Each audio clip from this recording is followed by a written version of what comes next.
Otoritas Jasa Keuangan (OJK) mengeluarkan 3 arah kebijakan penguatan sektor jasa keuangan dan perlindungan konsumen di tahun 2024. OJK optimistis tren positif kinerja sektor keuangan akan berlanjut. Otoritas Jasa Keuangan (OJK) menggelar pertemuan tahunan industri jasa keuangan. Pertemuan membahas arah kebijakan untuk tahun 2024. Kebijakan pertama OJK diprioritaskan pada penguatan sektor jasa keuangan dalam rangka pengaturan, pengawasan, dan perizinan yang lebih terintegrasi.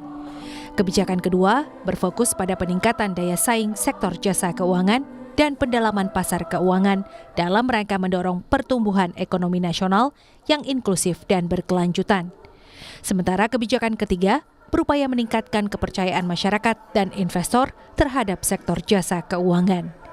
Ketua Dewan Komisioner OJK, Mahendra Siregar menjelaskan, dengan arah kebijakan itu, kredit perbankan diproyeksikan tumbuh 9 hingga 11% dan didukung pertumbuhan dana pihak ketiga 6 hingga 8%. Di pasar modal, penghimpunan dana ditargetkan mencapai 200 triliun rupiah, sedangkan piutang pembiayaan perusahaan pembiayaan diproyeksikan akan tumbuh 10 hingga 12% sejalan dengan meningkatnya mobilitas masyarakat.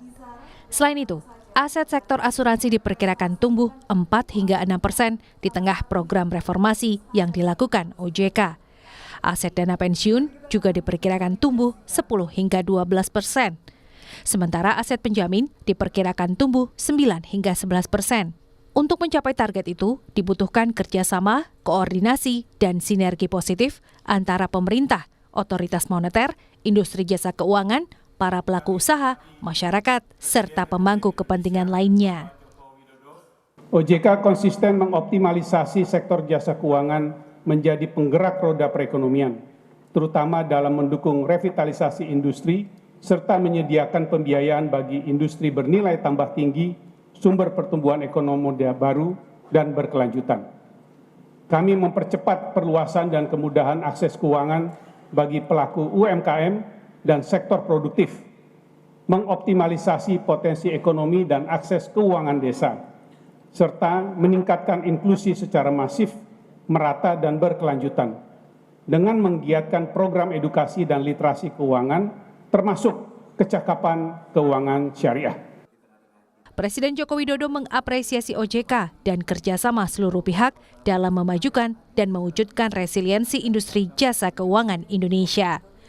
Presiden juga meminta OJK untuk waspada menjaga industri jasa keuangan dan perekonomian, meningkatkan literasi dan inklusi keuangan, serta dukungan terhadap pembiayaan UMKM dan keuangan berkelanjutan.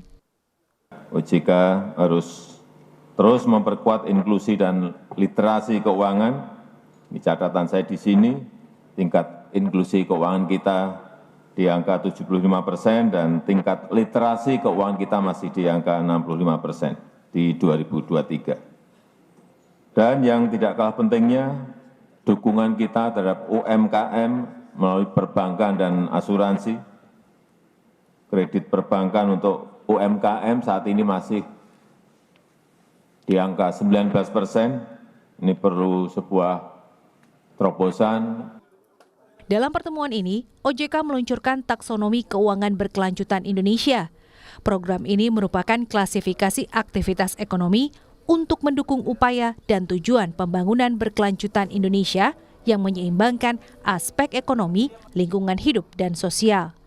Taksonomi keuangan berkelanjutan Indonesia menjadi panduan untuk meningkatkan pembiayaan berkelanjutan dalam mendukung pencapaian target net zero emission Indonesia serta dirancang untuk